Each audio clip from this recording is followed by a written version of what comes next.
Assalamualaikum warahmatullahi wabarakatuh. Saya Brilian Jadi. Saya akan menjabarkan, menganalisis film Joker dengan analisis Roland Barthes. Di scene pertama yaitu di scene psikologis, di mana Arthur Fleck sedang konsultasi kepada psikiaternya. Namun psikiaternya seperti menanyakan hal yang sama, seperti tidak peduli dengan masalahnya. Itu denotasinya.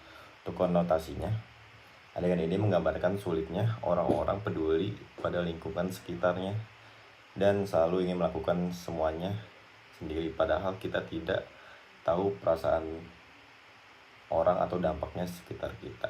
Untuk mitosnya, kesehatan mental sangat penting dengan kesehatan fisik, sehingga patut diwaspadai. Banyak yang menganggap kesehatan mental sebagai hal yang sepele.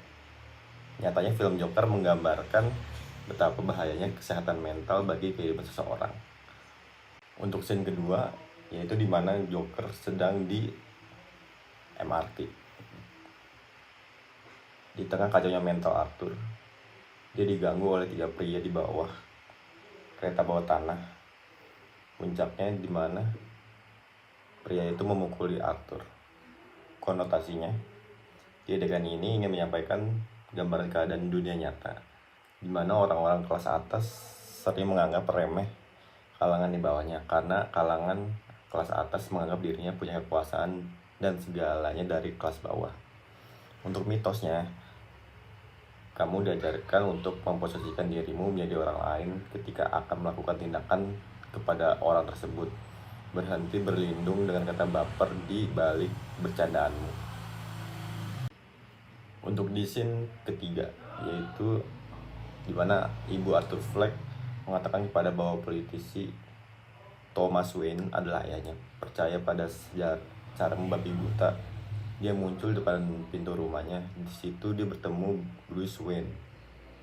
Lalu diusap penjaga keamanan yang mengklaim ibunya adalah seorang wanita yang sakit dan Thomas tidak ada hubungannya dengan Thomas Wayne.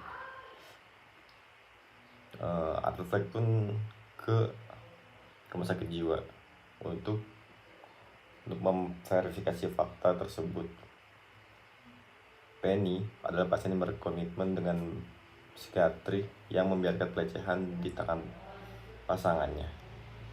Untuk konotasinya, adegan ini menggambarkan tidak adanya keterbukaan, kesesamaan keluarga, dan banyak yang ditutupi hingga menimbulkan banyak salah paham. Akibatnya dari tidak keterbukaan tersebut banyak mengakibatkan konflik.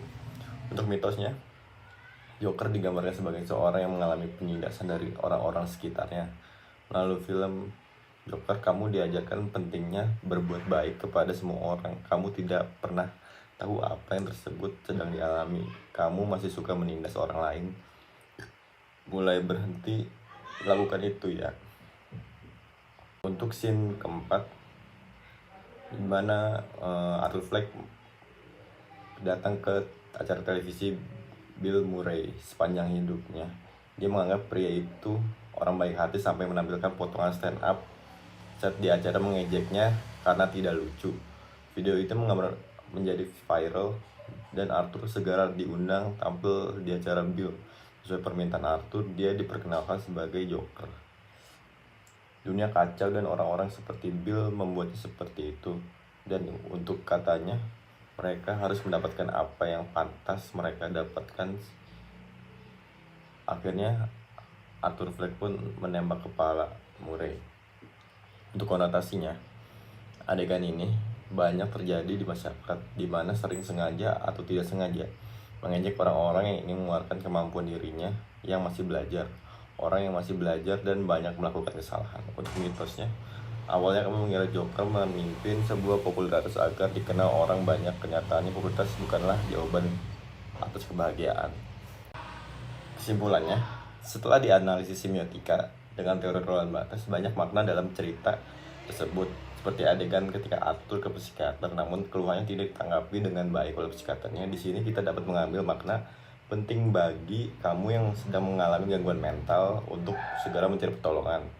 Semakin ini kamu mencari pertolongan, semakin mudah mengobati kesehatan mentalmu. Atau di mana adegan Arthur, dia diganggu oleh 3 pria di kereta bawah tanah. Karena gangguan bicaranya, Pada awalnya dia mencoba mengabaikan, tetapi mencapai titik puncaknya ketika mereka mulai memukulnya. Di adegan ini kita dapat mengambil makna kamu harus belajar tentang pentingnya perasaan orang lain. Seorang dapat dikatakan dewasa ketika menghargai orang lain yang mampu mengatakan maaf ketika menyinggung perasaan orang lain.